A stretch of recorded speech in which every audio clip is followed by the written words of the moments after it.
Êxodo capítulo 20, verso 1 em diante, diz assim: E Deus falou todas essas palavras: Eu sou o Senhor, o teu Deus, que te tirou do Egito, da terra da escravidão.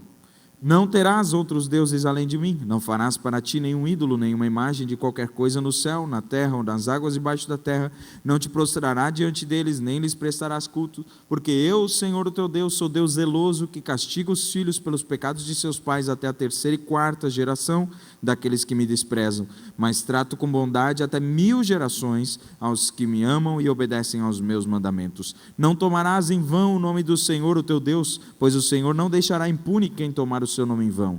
Lembra-te do dia de sábado para santificá-lo, trabalharás 6 dias e neles fará todos os teus trabalhos, mas o 7º é o sábado dedicado ao Senhor. Nesse dia não farás trabalho algum, nem tu, nem teus filhos ou filhas, nem teus servos ou servas, nem teus animais, nem os estrangeiros que morarem em tuas cidades, pois em 6 dias o Senhor fez os céus e a terra, o mar e tudo que neles existe, mas no 7º dia descansou. Portanto o Senhor abençoou o 7º dia e o santificou. Honra teu pai e tua mãe, a fim de que tenhas vida longa na terra que o Senhor o teu Deus te dá. Não matarás, não adulterarás, não furtarás, não darás falso testemunho contra o teu próximo. Feche os seus olhos. Paizinho, eu peço a tua graça sobre nós nessa noite, para que o Senhor fale conosco. Deus, talvez alguns de nós viemos para cá pensando que nós não somos alvo dessa palavra, que essa palavra é para outra pessoa que nós conhecemos, algum amigo, algum parente, mas Senhor, nós sabemos que se estamos aqui é porque nós precisamos ouvir a tua voz. Fala com a gente, Senhor, e ainda que doa, nós sabemos que o Senhor não quer nos manter como nós estamos, o Senhor nos ama como nós somos, mas não quer que nós permaneçamos como estamos. Nós queremos essa mudança que o Senhor tem para nós. Faça isso nesta noite para a glória do teu nome, amém e amém. Sentem, meus irmãos, Deus abençoe vocês. Esse é um dos mandamentos bastante complexos, ele envolve muita coisa, e eu vou tentar resumir nesses 40 minutos, 45 minutos que eu vou falar, eu vou tentar resumir tudo aquilo que envolve esse mandamento, que é o 9º mandamento, que diz: não darás falso testemunho contra o teu próximo. Primeiro eu preciso dar uma introduçãozinha, para que você entenda que para um judeu, na época, no Antigo Testamento, todo o julgamento era baseado no testemunho de alguém. Todo julgamento era baseado no testemunho de alguém. Se você for conferir lá em Deuteronômio no capítulo 19, você pode anotar para conferir na sua casa, você vai ver que a palavra de uma pessoa era tida em alta, tão em alta que, se aquela pessoa mentisse com relação à acusação que ela estava fazendo, ela sofreria a mesma punição para a qual a outra pessoa que ela estivesse acusando. Então era muito forte. O sistema judaico, o sistema hebreu de julgamento era baseado nos testemunhos e as provas eram colhidas a partir de testemunho. Quer dizer, uma pessoa pode salvar ou pode condenar alguém pelo poder da sua palavra. Para nós hoje, nós vemos as pessoas indo para o tribunal, colocando a mão sobre a Bíblia e dizendo, né, juro falar toda a verdade e nada além da verdade em nome de Deus. E é mais ou menos a mesma coisa. Aquilo que você fala em um julgamento pode matar ou pode dar vida, pode condenar ou pode absolver alguém. Então, para resumir, para dar uma introduçãozinha nesse 9º mandamento, você precisa ver que o 9º mandamento ele tem algumas características, e uma delas é preservar a verdade entre os irmãos, preservar a verdade com o próximo, e preservar a verdade sobre o próximo. Toda informação que eu recebo, eu preciso saber o que eu vou fazer com ela. Se eu vou preservar a verdade sobre o próximo, se eu vou preservar a verdade com o próximo, já que eu recebo essa informação, o que eu faço com ela? Por isso, eu não poderia falar do 9º mandamento sem antes falar da língua, que é o começo, o pivô de todo o 9º mandamento. Por isso eu vou pedir para você abrir aí comigo, lá em Tiago, no capítulo de número 3, porque nós vamos usar esse texto bastante. Eu vou até deixar ele aberto aqui, porque nós vamos usar ele para essa introdução, para essa primeira etapa, por alguns minutos. Se você não aprender a dominar a língua, você não consegue trabalhar o 9º mandamento, você não consegue vencer o 9º mandamento, porque a base do 9º mandamento, o pivô de toda a história é a língua. Capítulo 3 de Tiago diz assim, meus irmãos, não sejam muitos de vocês mestres, pois vocês sabem que nós, os que ensinamos, seremos julgados com maior rigor. Todos tropeçamos de muitas maneiras. Se alguém não tropeça no falar, tal homem é perfeito, sendo também capaz de dominar todo o seu corpo. Quando colocamos freios na boca dos cavalos, para que eles nos obedeçam, podemos controlar o animal todo. Tomem também como exemplo os navios, embora sejam tão grandes e impelidos por fortes ventos. São dirigidos por um leme muito pequeno, conforme a vontade do piloto. Semelhantemente, a língua é um pequeno órgão do corpo, mas se vangloria de grandes coisas. Vejam como um grande bosque é incendiado por uma simples fagulha. Assim também a língua é um fogo, é um mundo de iniquidade. Colocada entre os membros do nosso corpo, contamina uma pessoa por inteiro, incendeia todo o curso da sua vida, sendo ela mesma incendiada pelo inferno. Toda espécie de animais, aves, répteis e criaturas do mar doma-se, e tem sido domada pela espécie humana. A língua, porém, ninguém consegue domar. É um mal incontrolável, cheio de veneno mortífero. Com a língua bendizemos o Senhor e o Pai, com ela amaldiçoamos os homens feitos à semelhança de Deus. Da mesma boca procedem bênção e maldição. Meus irmãos, não pode ser assim. Acaso podem sair água doce e amarga da mesma fonte? Meus irmãos, pode uma figueira produzir azeitonas ou uma videira figos? Da mesma forma, uma fonte de água salgada não pode produzir água doce. Ixi! Você já percebeu a multifuncionalidade da sua língua? A sua língua é responsável pelo paladar, você sabe o sabor daquilo que você está comendo por causa da sua língua. A língua é responsável pelo beijo, a língua é responsável, enfim. A língua é responsável pela dentição, a língua é responsável pela articulação das palavras. É um órgãozinho tão pequenininho, mas que tem uma força poderosa. E nós falamos muito. Nós falamos muito. Os homens falam, segundo alguns pesquisadores, tem um livro até que eu estive lendo já há algum tempo, que falam que os homens falam 7.000 palavras por dia. Homens, do sexo masculino. Estou dividindo aqui. As mulheres falam quase 1/3 a mais. Aliás, quase 3 vezes a mais. São 20.000 palavras para as mulheres por dia. Nós falamos muito. Se um homem que fala tão pouco, né, a esposa chega, pergunta, e aí, como é que está? Tá bom. Como é que foi o trabalho? Tudo certo. Nada mais. Né? E nós já falamos, são 7.000 palavras, 7.000 oportunidades para nós errarmos. Eu estou falando dos homens, não vou nem falar das mulheres. Até conta-se uma história, e ela é meio em tom de anedota, para não dizer de piada, que uma certa vez um arqueólogo descobriu uma ossada, um esqueleto muito antigo, e logo depois de analisar por alguns minutos aquele esqueleto, ele disse, é uma mulher. E aí as pessoas que estavam trabalhando com ele disseram, mas como o senhor chegou a essa conclusão tão rápido? Daí ele disse, é porque as mandíbulas estavam mais gastas do que o normal. Mas, brincadeira à parte, nós falamos demais. Nós falamos dia após dia, nós falamos, e muitas vezes essas palavras são gastas em vão. E é disso que se resume o 9º mandamento. As palavras são gastas em vão. Tem um ditado que diz que homens sábios falam porque têm alguma coisa para dizer.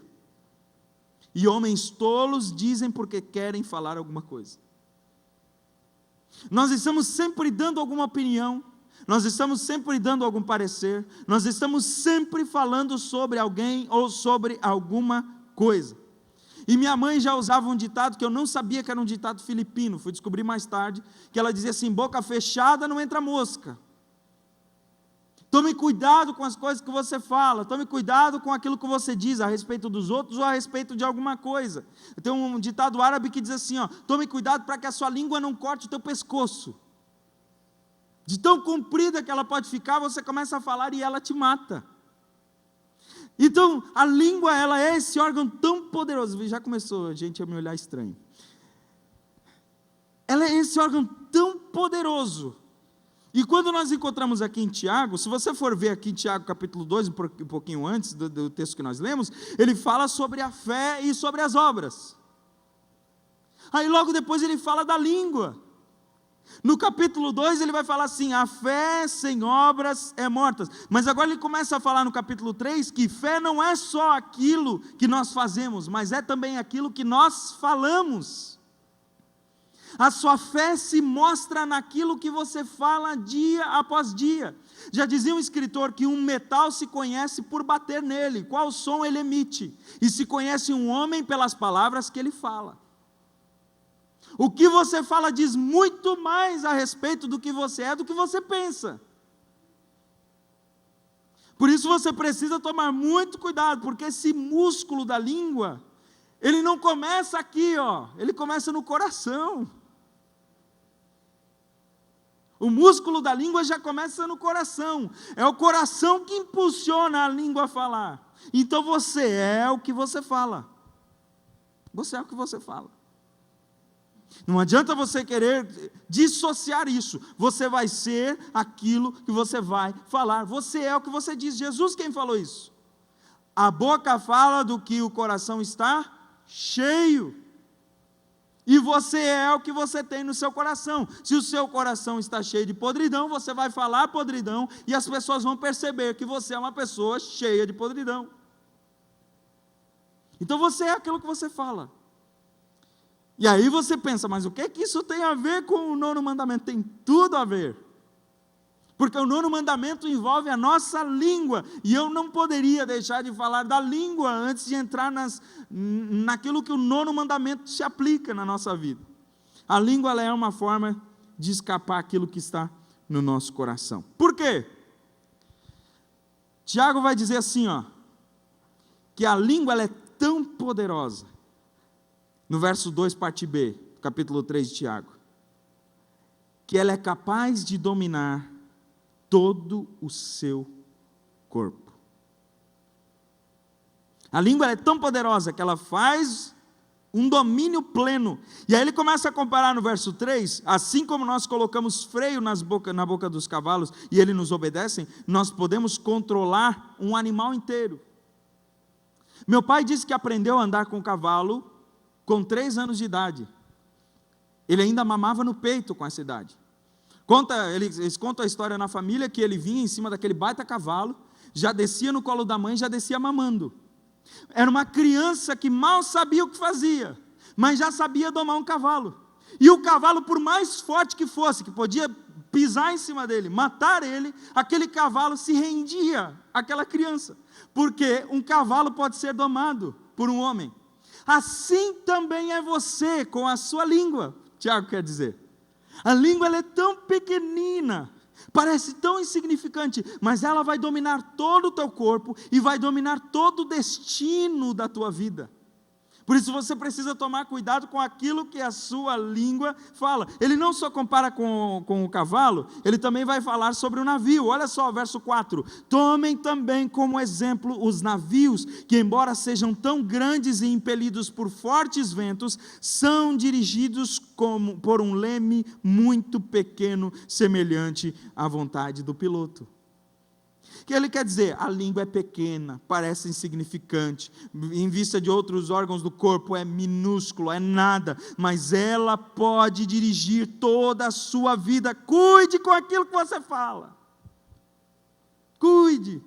O leme está tão pequeno, pouca gente consegue ver um leme. Um baita do navio, você se admira, mas o que faz aquele navio girar é um pequeno leme, que muda toneladas e mais toneladas de peso, de direção. Assim é você com essa linguinha pequena que você está encerrando aí dentro da boca, nessa caverninha fechada por dente. Ela se abre e ela controla toda a sua família.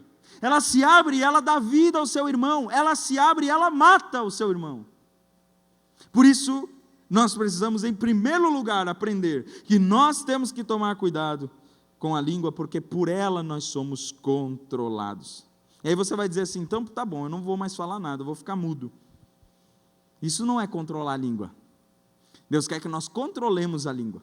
Ele não quer que nós não falemos nada. Ele quer que nós tenhamos um autocontrole. Quer dizer, eu tenho que saber aquilo que eu estou falando. Aí Tiago vai dizer, quem muito fala, muito será julgado. Muita gente pega esse texto e diz, eu não quero nunca ser mestre, eu não quero nunca falar nada. Não, nós precisamos de mestre. Por favor, deixe Deus te usar.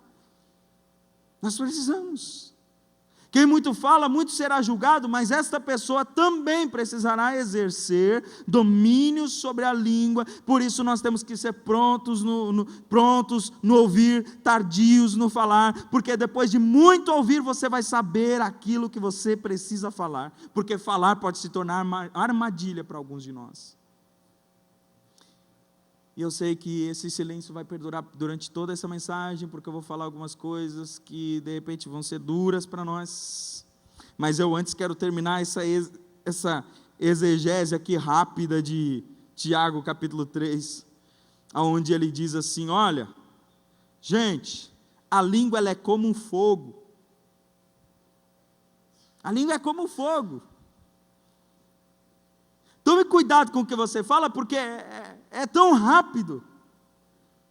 Quem refreia esse fogo, quem refreia essa língua, consegue controlar o seu corpo inteiro. E agora me vem à memória o personagem Chaves, que está falando, daqui a pouquinho fica só ele falando, e geralmente ele fala uma besteira, e aí ele diz, é que me escapuliu. Ele ainda consegue ter a chance de dizer que me escapuliu e é perdoado, mas tem coisas que você não tem o que dizer, você não tem como dizer, me escapou, não, agora já era, deu, o fogo começou. Conta uma história de um menino, um rapaz, ele começou a trabalhar num supermercado, e ele era muito falador, falava as coisas muito rápido, qualquer coisa ele já estava falando, e aí chegou uma senhorinha, já de idade, chegou perto dele e perguntou assim, rapaz, eu não quero levar esse abacaxi inteiro aqui, porque eu moro sozinha, vai estragar. Será que eu posso levar só metade desse abacaxi? E aquele rapaz não sabia o que dizer. Ele disse, olha, eu não sei, eu vou precisar perguntar para o meu gerente. A senhora espera aqui que eu vou perguntar para o meu gerente. E ele foi perguntar para o gerente. E ele não percebeu que aquela senhora foi atrás dele. Quando chegou para conversar com o gerente, ele já foi soltando o verbo, ele disse, tem uma mulher chata, que ela não quer levar o abacaxi inteiro, ela quer levar só metade do abacaxi, será que é possível? E o gerente fez um gesto como se, está atrás de você. Aí quando aquele rapaz percebeu que a mulher estava atrás, ele disse, mas essa senhorinha quer levar a outra metade, eu acho que já está resolvido.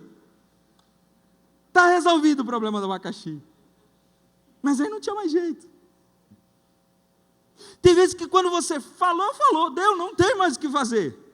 A palavra foi lançada, não há mais o que dizer, a única coisa é se humilhar e pedir perdão. Agora, quem dera que você não falasse, quem dera que eu não falasse, quem dera que nós tivéssemos esse cuidado, a ponto de nós conseguirmos nos controlar, para não precisar pedir perdão por esse tipo de situação.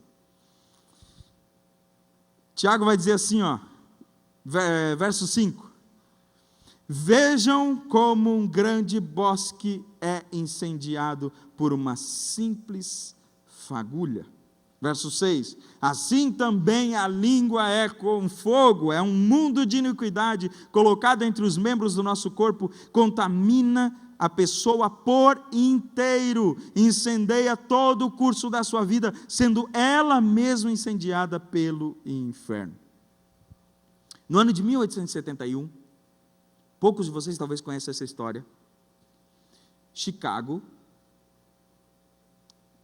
era uma cidade grande já, muito desenvolvida, mas num determinado bairro, uma família ia dormir. Antes de dormir, o pai da família foi até o celeiro da casa, era uma pequena fazendinha, foi até o celeiro da casa com um lampião. E ele foi segurando esse lampião, colocou o lampião sobre um lugar ali, tratou dos animais e foi embora. Esqueceu o lampião. Um daqueles animais que ali estavam derrubou aquele lampião, o lampião caiu em cima do feno e pegou fogo. Quando aquele homem percebeu o fogo, já estava pegando fogo em tudo, não tinha mais o que fazer a não ser correr. E aquele homem correu para a casa próxima, mas não houve o que pudesse ser feito. Todas as casas daquele bairro foram pegando fogo rapidamente. Foi o pior incêndio que já foi registrado em uma cidade na história. A cidade de Chicago hoje, se você for ver, ela é a cidade que mais tem segurança contra incêndio, justamente por causa desse episódio. Porque um simples lampião ficou parado, um animal veio, bateu nele, caiu sobre um feno, e aquele fogo se alastrou por toda a cidade. Mortes e mais mortes e mais mortes. Mais de 300.000 pessoas desabrigadas na época. Muita gente. Aí você diz, o que é que isso tem a ver comigo? Você não faz ideia do resultado das suas palavras na vida de alguém. Você não faz ideia do resultado das palavras, daquilo que resulta, aquilo que você fala quando você fala de alguém. É uma fofoquinha espalhada, é uma calúnia que é plantada, é uma colocação que pode até ser verdadeira, mas é cruel. E aquilo faz com que aquela pessoa trave, e a partir daquele momento aquela pessoa não consegue mais ir para frente, pronto, acabou. Você conseguiu colocar fogo em uma vida, destruir. Adolf Hitler escreveu um livro chamado Mein Kampf, Minha Luta. Segundo os pesquisadores, esse livro, para cada palavra desse livro, morreram 125 pessoas. A ideologia que esse livro implantou, cada palavra daquele livro custou a morte de 125 pessoas. Você já pensou o poder dessas palavras? Assim como esta palavra que nós lemos, ela tem poder para dar vida a tanta gente, a palavra que você emite também tem poder para matar muita gente. Por isso nós temos que tomar muito cuidado. Tome cuidado com aquilo que você fala. Nem por isso você deve deixar de falar, mas tome cuidado, que assim como o fogo, que quando é bom controlado, é bom quando está lá sendo controlado, assim também precisa ser a sua língua. Amém? Ok. Ele vai dizer também, Tiago, que é no versículo 7, parte B, que a língua é como um veneno. Ele diz que nós não conseguimos domar a língua, conseguimos domar tantos animais, mas não conseguimos domar a própria língua, porque a língua é como veneno. Você já pensou nisso, que você tem veneno na boca? Você já chegou a essa conclusão? A gente não sente nenhum gosto ruim, né? Mas tem. É assim como uma cascavel que tem lá veneno na boca e às vezes ela está tranquila, bem sossegada. Mas daqui a pouquinho ela dá aquele bote e pica alguém, e aquele veneno passa e mata. Assim também é a nossa língua, está paradinha. O assunto vem, você abre a boca, algumas gotinhas de veneno, e é morte certa. É o que Tiago diz, a nossa boca, né? A nossa língua é cheia de veneno mortífero. E você já percebeu como as notícias boas demoram para chegar? As notícias ruins vão a jatinho. A notícia boa vai de carroça, e daquela bem capenga. Vai devagar. As coisas boas a respeito das pessoas demoram para chegar. Porque nós temos uma característica em nós que é um desejo por coisas novas. É aquilo que o apóstolo Paulo chama de comichão nos ouvidos, anseio por novidades. E quando vem algo novo, principalmente se é ruim a respeito de alguém, ou uma notícia que é triste, uma notícia que é ruim, nós agarramos aquilo e saímos falando para todo mundo. E aí nós acabamos trazendo grandes prejuízos. Enfim, Tiago fala tantas coisas. Ele vai falar, se você for perceber do verso 9 até o 12, ele vai falar que com a língua bendizemos ao Senhor, com ela amaldiçoamos os homens que são feitos de semelhança de Deus, da mesma boca procedem bênção, procede maldição. Irmãos, não pode ser assim com vocês, pode sair da mesma fonte água doce e água amarga. Tem gente que diz, meu Deus, eu não sei onde é que eu estava com a cabeça quando eu falei aquilo para você. A pergunta não é onde é que você estava com a cabeça, a pergunta é, o que há no seu coração. Porque o que o coração tem é o que a gente fala. Tudo aquilo que estava lá dentro saiu para fora. Pode uma figueira produzir uva? Não.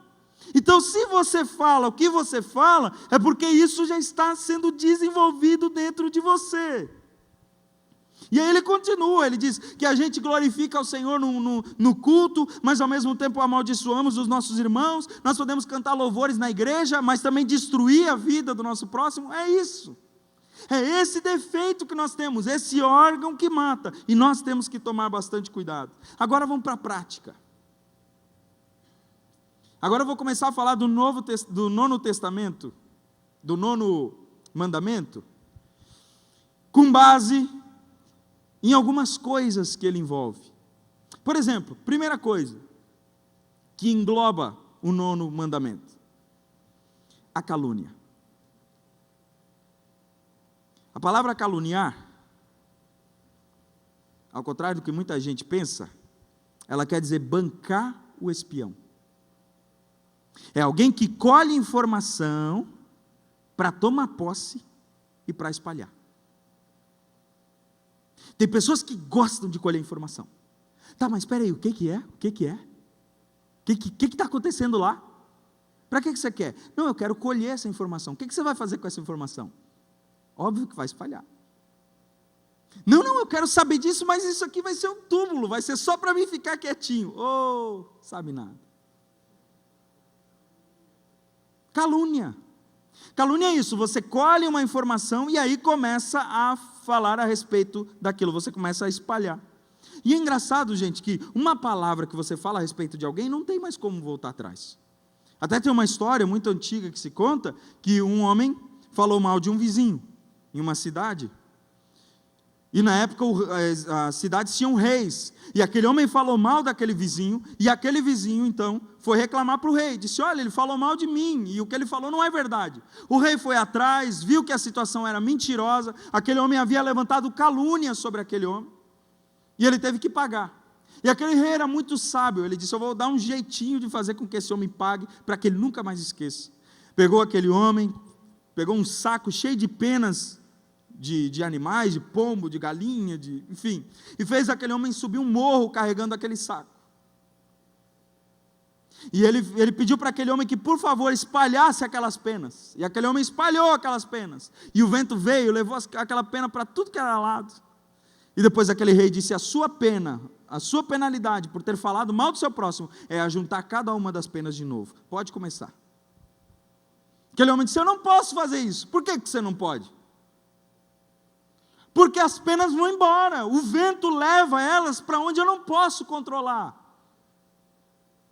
E aquele rei disse, assim são as tuas palavras. Você fala de forma inocente numa mesa de jantar. Ai. Você fala de forma inocente numa conversa. E aquilo lá vai embora. E nunca mais você consegue capturar de volta. Calúnia, informações a respeito de alguém, esse é o caluniador. E a Bíblia diz lá em Provérbios capítulo 18, verso 8, que as palavras do caluniador são como petiscos deliciosos. Sabe o que é isso? Nós temos prazer. Nós gostamos dessas coisas. O nosso coração pecaminoso gosta de receber informaçõezinhas a respeito das pessoas. Por isso que nós temos que ter muito cuidado. Porque tem muita gente que diz assim, eu nunca caluniei ninguém, eu nunca falei mal de ninguém. Então tá bom. Mas você pode ser co-caluniador. Porque o caluniador só existe porque existe alguém que lhe dá ouvido. Depois eu vou mostrar o que você faz com o caluniador. Como é que você trata um caluniador? Mas você precisa ver, se você não anda sendo um co-caluniador. Porque eu não falo nada, mas eu sempre que vou lá na casa do irmão fulano de tal, eu ouço falar mal de tal pessoa, eu ouço falar mal do pastor, eu ouço falar mal daquele. Toda vez que eu vou lá na casa desses irmãos, eu ouço falar. Então, meu amigo, já chega de você dar ouvidos para calúnia, porque você já se tornou um co-caluniador. Só existe caluniador porque existe ouvidos para ouvi-lo. Outra visão do Novo Testamento, além da calúnia, é a fofoca. A fofoca, gente, a diferença da fofoca para a calúnia, isso aqui muita gente não entende. Para muita gente é a mesma coisa. A fofoca, ela tem às vezes verdades que são usadas de maneira indevida. A calúnia é uma mentira a respeito de alguém. A fofoca, ela é a verdade muitas vezes, mas ela é usada de forma enganosa, de forma maliciosa. Por que a gente fofoca? Porque nós não temos coragem de falar na frente daquela pessoa aquilo que nós pensamos dela. Até tem uma frase que eu usei durante algum tempo. Fofoca é falar por trás o que não se tem coragem de falar na frente. Bajulação é falar na frente o que não se tem coragem de falar por trás. Que tem gente que elogia, mas elogia só quando está na frente, quando está por trás fala mal. E a fofoca é um mal tão grande, gente. Ela começa a criar um ambiente de suspeita entre as pessoas. Será que ele não está falando mal de mim também? De que lado que eu vou ficar nessa história? Com quem que eu fico? Quem é que está falando a verdade nesse assunto? Gente, adultério é um pecado sério. Eu já vi muita gente, de famílias destruídas por causa de adultério, mas eu nunca vi igrejas fecharem as portas por causa de adultério. Mas eu já vi igrejas, com esses olhos que a terra de comer, igrejas fecharem por causa de fofoca. Porque a fofoca, ela faz uma divisão na casa, tão grande, que as pessoas tomam partido, independente do que for a verdade, elas tomam partido, e a partir daquele momento, então não tem mais como unir ninguém. E o engraçado é que o adultério, ele é disciplinado com rigor, a fofoca passa despercebida e os crentes nem dão bola. Não estou aqui defendendo o adultério de forma alguma, já falei sobre ele há algumas semanas atrás. Eu estou falando aqui que nós temos que tratar o pecado da fofoca assim como nós temos que ver ele tão grave quanto. A fofoca não pode mais andar no meio de nós e nós simplesmente dizer, pois é, aquele irmão é fofoqueiro, tadinho, tão querido, mas fofoqueiro. Tão querido, mas fala mal de todo mundo, né, tadinho? Mas Deus vai. Irmão, nós temos que ser firme, é pecado. O irmão está em pecado, e é um pecado tão sério. Eu gosto do livro de Provérbios, fala um monte a respeito da língua, né? Provérbios capítulo 20, quando sábio Salomão diz assim, quem vive contando caso, não guarda segredo. Por isso, evite quem fala demais. Não fui eu quem falei. Não fui eu quem falei. Quem vive contando caso não consegue guardar segredo. E ele continua ainda, ele fala no capítulo 11, um pouquinho antes, ele fala assim, quem muito fala atrai a confiança, mas quem merece confiança guarda o segredo. Por isso, eu quero que você guarde bem aqui, eu sei que nesse clima assim tão tranquilo que a gente está falando aqui, eu quero que você guarde, tome cuidado com a fofoca, meu irmão. Tome cuidado com a fofoca, é pecado, afasta de Deus, afasta do irmão, destrói, cria contenda. E só existe fofoca porque tem gente que ouve fofoca, senão já teria parado. Gosto muito de contar história, viu? Eu conto história praticamente o tempo todo, é costume meu. Uma vez o corvo, isso aqui é uma fábula. O corvo tinha um pedaço de queijo preso no bico. Assim. Aí, A raposa chegou perto, sentiu o cheiro, pensou, poxa, bem que eu podia ganhar um pedaço de queijo hoje. Como é que eu vou ganhar? A raposa sempre bicho esperto. E a raposa disse assim, olha, seu corvo, ouvi por aí que a sua voz é tão linda, a sua voz é tão gostosa, o seu canto é tão maravilhoso, cante para mim, para que eu ouça e saboreie o som dessa tão doce voz. O corvo ficou todo envaidecido, abriu a boca e começou a cantar, um negócio ruim, feio, desafinado. O queijo caiu, e a raposa catou o queijo e saiu correndo. E antes de sair, a raposa disse para o corvo, aprenda uma coisa, o bajulador e o fofoqueiro vivem às custas de quem lhes dá ouvido. Já ouvi um tss. Então não reclame, se o seu amigo ainda é fofoqueiro, é porque você é um ouvido amigo. Se ainda há pessoas fofoqueiras que frequentam a sua casa, não deixaram de fofocar, porque você gosta de ouvir fofoca. Ai, peguei pesado? Não vão bater em mim depois do culto? Posso ir para casa tranquilo? Ainda bem que eu moro perto. Quando o fofoqueiro vem para você e diz assim, ó, tá sabendo da última? Né? Tu tá sabendo do fulano de tal? Irmão, o que nós temos que fazer com relação a isso? Irmão, não fala nada. Não tem nada mais constrangedor para um fofoqueiro do que não poder falar a última novidade. Não tem nada. Ele fica tão sem jeito. Tão sem jeito. Quando o fofoqueiro vem animado, ele pensa, uau, aqui, essa pessoa vai olhar, e nós olhamos às vezes para a pessoa contando a fofoca já com o olhão arregalado. Assim. Quando você diz assim, irmão, eu prefiro não saber do assunto, esse tipo de assunto eu prefiro não comentar, a pessoa não está aqui, não vai poder se defender, não vai poder falar. Ai, o fofoqueiro fica tão murchinho. Quando ele passar perto de você, ele já vai pensar, meu Deus, o que eu vou falar? Talvez ele só cumprimente, Pai do Senhor, irmão, está tudo bem, amém. Pronto, perdeu um ouvido, e perdeu também a oportunidade de pecar. E é nós quem temos que saber trabalhar isso, irmão. É nós que temos. Está sabendo da última? Olha, irmão, que última? Eu já vi tanta notícia, eu acho que eu não preciso mais de notícia nada. O que aconteceu? Meu Deus do céu! Não andes como mexeriqueiro. Que versículo pesado esse. Não andes como mexeriqueiro entre o teu povo. Está lá no livro de Levítico. E aí, olha só o que Deus faz. Não ande como mexeriqueiro no meio do teu povo. Deus falando ao povo. Próxima frase, no mesmo versículo. Não atentarás contra a vida do teu próximo. Está tudo junto.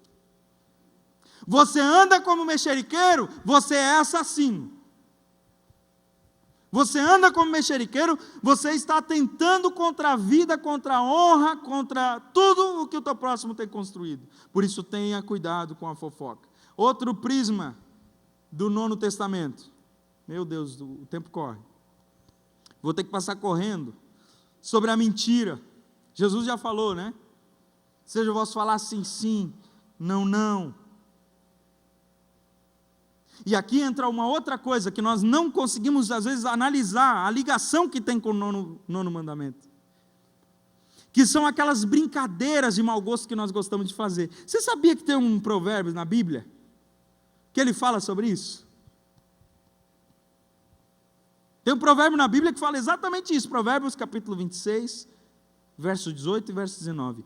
Como um louco que solta faíscas, flechas e mortandades, assim é o homem que engana o seu próximo e diz, fiz isso por brincadeira. Mas foi brincadeirinha, falei de brincadeirinha, citei seu nome de brincadeirinha. Você é louco. Tem gente que você não sabe mais se ela fala sério, se não fala, de tanto que a pessoa brinca. Não estou dizendo para não ter senso de humor. Tenha senso de humor, irmão. Jesus te salvou para isso. Mas saiba que se você brinca e as pessoas não conseguem mais não conseguem mais saber se você está falando sério ou não, você já perdeu totalmente o crédito. Tomás de Aquino, pastor Ledial conhece bem. Tomás de Aquino, ele vivia em um mosteiro, junto com os outros irmãos monges, todos eles orando, buscando ao Senhor, adorando, todo dia, vivendo santificação, purificação, silêncio, jejum. E um dia ele estava sentado meditando, e os rapazes do convento lá do monastério vieram, e falaram assim para ele: irmão Tomás, tem uma vaca voando. E aquele irmão se levantou correndo, e foi procurar, cadê a vaca? Aqueles rapazes riam, que se acabava. Dava uma gargalhada dele. Diz a história que o irmão Tomás ficou tão chateado. E um daqueles rapazes veio conversar e disse: mas por que o senhor ficou chateado que não tinha vaca voando? Ele disse: o que me chateia é que eu acho que é mais possível ver uma vaca voando do que um crente mentindo. Quantas vezes nós fazemos brincadeiras de mau gosto que são mentiras, e que acabam trazendo para nós prejuízos terríveis. A palavra na boca do mentiroso vai se tornando cada vez menos válida. Um rapaz, contava a minha mãe, uma história de que um rapaz, amigo dela, de adolescência, aquele rapaz gostava de se fingir que estava se afogando, se jogava na água e o pessoal ia lá, socorria ele, e ele, brincadeira. Certa vez, lá no Quadrado, em Pelotas, quem conhece Pelotas sabe que tem o Quadrado, um lugarzinho perigoso, aquele rapaz se jogou, e pensou: eu vou brincar de novo. E aquele rapaz se jogou e brincou. E todo mundo disse: não dá bola, ele faz isso sempre. Algumas pessoas que nunca tinham visto disseram: mas é perigoso, ele está no lugar mais fundo ali, ele vai morrer. Eles disseram: não pula, nem salva, deixa. Ele sempre faz isso. Ele está brincando.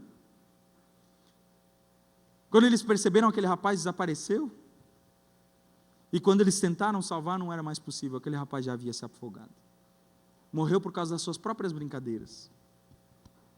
A palavra na boca do mentiroso perde cada vez mais o seu poder. Tenha cuidado. Vou falar sobre o último item para nós poder orar juntos, que tem tudo a ver com o 9º mandamento, que é: não dirás falsos testemunhos. Fala sobre a crítica excessiva.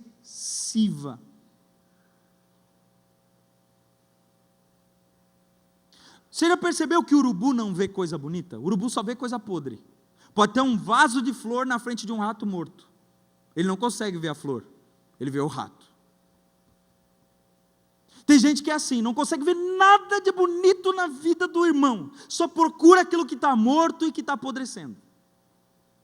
O irmão faz alguma coisa de bonito, não consegue falar absolutamente nada de bom, só consegue falar coisas ruins.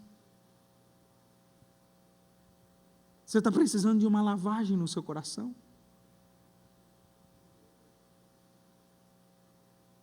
Mas eu falo a verdade, meu irmão. Comigo é assim mesmo, porque eu falo na cara mesmo. É melhor o tapa da verdade do que o beijo da mentira. Tem tanta gente que usa essa frase, a gente até pensa assim: oxa, fala a verdade mesmo. E geralmente esses são os que mais têm dificuldade de ouvir a verdade. Meu irmão, a Bíblia diz que nós temos que falar a verdade em amor. Se não for com amor, você não tem o direito de falar a verdade.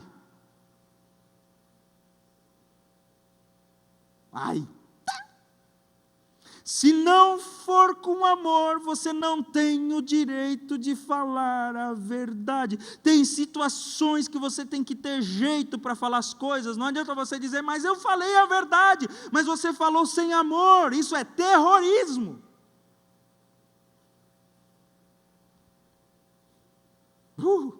Terrorismo. É pior do que um homem bomba no meio de uma família, de uma igreja. Tenha cuidado, vai falar a verdade, se pergunte, se você está falando em amor, isso aqui serve para mim também, gente. Quantas vezes o Senhor já me cobrou por ter pregado duro e sem amor? Uma vez o Senhor me pegou tão forte, Ele disse assim, se eu tivesse olhado para você e dito todos os pecados que você tem cometido, você não teria resistido. Por isso tenha pena da noiva. A partir daquele dia eu comecei a pensar muito bem antes de pregar algumas coisas. Tenha cuidado.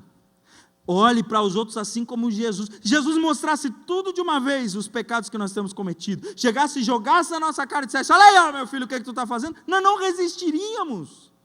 Mas Ele faz isso com amor, dia após dia. Hoje Ele muda um pouquinho aqui, amanhã Ele muda outro pouquinho ali. Aos poucos você vai sendo transformado pela verdade com amor. Tem alguma coisa para falar, meu irmão? Não destrói o teu próximo. Fala com amor, chama com carinho. A verdade transforma, é verdade. Mas ela transforma aliada ao amor. Para encerrar.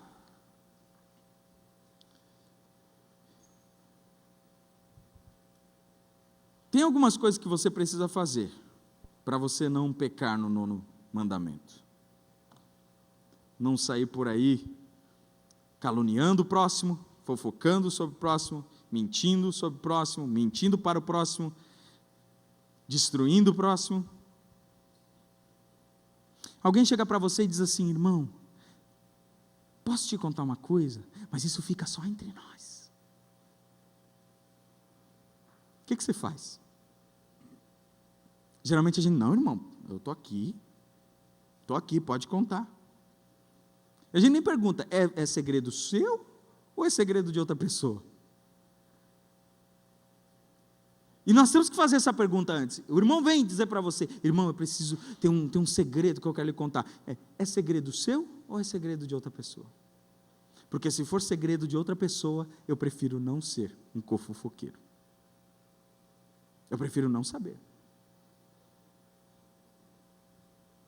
Tome cuidado. Isso é simples. Simples de se fazer. Me disseram que aconteceu isso, viu, irmão? Eu não sei, mas me disseram que foi isso. Me disseram que foi isso que aconteceu. Então não fala. Você não tem certeza? Como é que você vai falar uma coisa que você não sabe? Não fala. Simples assim. É tão simples. Mas o engraçado é que nós já falamos. Eu cometo isso. Sou pecador, confesso meu pecado. Às vezes nós chegamos e dizemos, não, mas me disseram que foi isso. Mas irmão, você tem certeza que foi isso? Se não foi isso, não imita. Nós emitimos julgamento sobre o irmão, emitimos julgamento sobre a situação, e é exatamente sobre isso que o 9º mandamento quer dizer, não emita julgamento falso.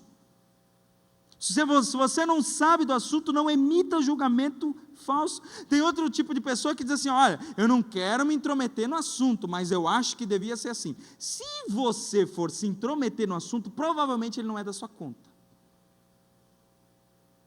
Se você vai precisar se intrometer, é porque possivelmente não era assunto seu. Então é bom às vezes a gente ficar calado, para a gente também não emitir julgamento falso sobre determinado assunto e não pecar contra Deus e contra o nosso próximo.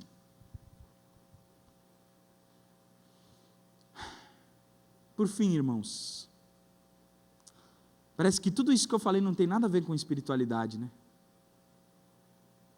Mas se o seu coração não for lavado pelo Senhor, se o seu coração não for purificado, nós não precisamos de um transplante de língua, nós precisamos de um transplante aqui, no coração. Se o nosso coração for transformado, a nossa boca vai falar coisas transformadas. Nós vamos dizer coisas transformadas, nós vamos pensar coisas transformadas, e é isso que vai tomar conta da nossa boca. E aí nós vamos falar pouco, um pouco menos, mas quando falar, nós vamos falar bonito. Abraham Lincoln já dizia, né?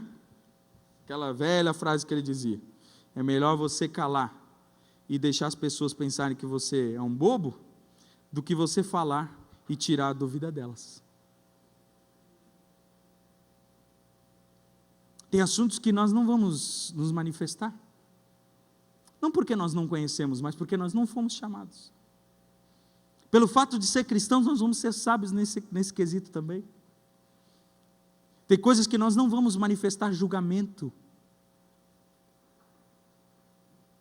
Pelo fato de que nós não conhecemos do determinado assunto. São cuidados que nós precisamos tomar, para que nós não venhamos cair no erro de pecar contra Deus nesse 9º mandamento. Meus irmãos, para nós encerrarmos, fica de pé. Será que o que você tem falado agrada ao Senhor? Os julgamentos que você tem emitido agradam ao Senhor? O que você fala do culto quando você vem? O que você fala da pregação, do pregador, do pastor? O que você fala da igreja? O que você fala dos irmãos? Sabia que tem famílias que os filhos não querem mais vir para a igreja porque os pais sentam na mesa e fazem fofoca a respeito das coisas que acontecem? E os filhos nem conhecem a vida do irmão, mas por causa do pré-julgamento do seu pai, quando o irmão vem abraçar, ele já pensa: esse é aquele irmão que o papai falou, que a mamãe falou, eu não quero nem abraçar, eu não quero nem cumprimentar. Crianças que depois não querem vir para a igreja, porque eles pensam que igreja é lugar de gente ruim. Todo mundo na igreja é ruim, ninguém presta, só a minha família que presta na igreja. Porque os pais sentam lá na mesa e falam a respeito de assuntos, fofocam, caluniam. Ai, meu irmão, isso aqui parece que é tão básico, mas é preciso viver isso. Nós temos que ter cuidado, nós temos que saber, nós temos que cuidar com a nossa língua. E agora eu quero orar com vocês como igreja. Nós não vamos fazer aquela oração de joelhos, já estava no propósito de nós orar como igreja, de nós darmos as mãos, fecharmos os corredores e orarmos juntos, e você pedir ao Senhor graça. Vamos fechar os corredores, dar as mãos, todos. Você vai pedir ao Senhor graça, pedindo assim: ó Senhor, me ajude, eu não quero ser assassino do meu irmão, que o Senhor não permita que eu esteja falando mal de alguém pelas costas, que o Senhor não permita que a minha boca emita julgamentos errados a respeito de uma pessoa que também quer servir ao Senhor, que não seja a minha língua que sirva de tropeço para as pessoas no caminho para o céu, mas que a minha língua seja de empurrão para essas pessoas continuarem e chegarem lá junto comigo.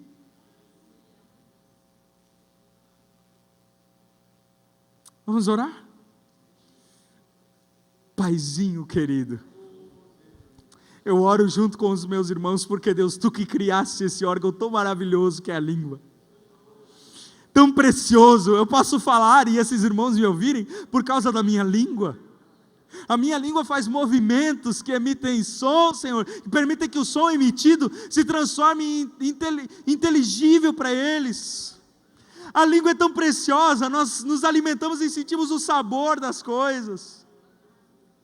Deus, obrigado pela língua que o Senhor nos deu, mas nós também lemos, ó Pai, na Tua palavra, que esse órgão é tão perigoso se não for controlado.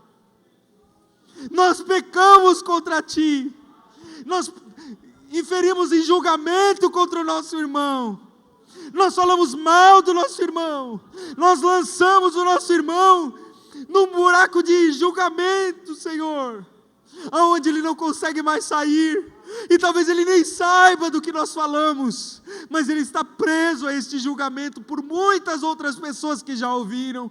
E eu Te peço graça, misericórdia, Senhor, não permita que a minha língua destrua esse irmão que ao meu lado convive, não permita que a minha língua, Senhor, acabe com a fé dos meus irmãos, mas permita que a minha língua sirva de bênção para a vida dele, que o meu falar, ainda que pouco, seja abençoador, que as minhas palavras, Senhor, ainda que simples, sejam palavras, ó Deus, de consolo e de ânimo, e que a minha verdade, Senhor, a verdade que eu falar ao meu irmão, seja emitida em amor, em carinho, em paciência, assim como Tu nos chama a atenção com tanto amor, que é impossível resistir. Nos ajude, Espírito do Senhor, a protegermos um ao outro da fofoca, a protegermos um ao outro da calúnia, a protegermos um ao outro da mentira. Nos ajuda, Espírito do Senhor, a sermos igreja, pessoas cujas fontes são lavadas, purificadas, e cujas palavras saem coisas boas. Ajude-nos, Pai, Espírito do Senhor, transplanta o nosso coração. É a minha oração em nome de Cristo Jesus. Amém e amém.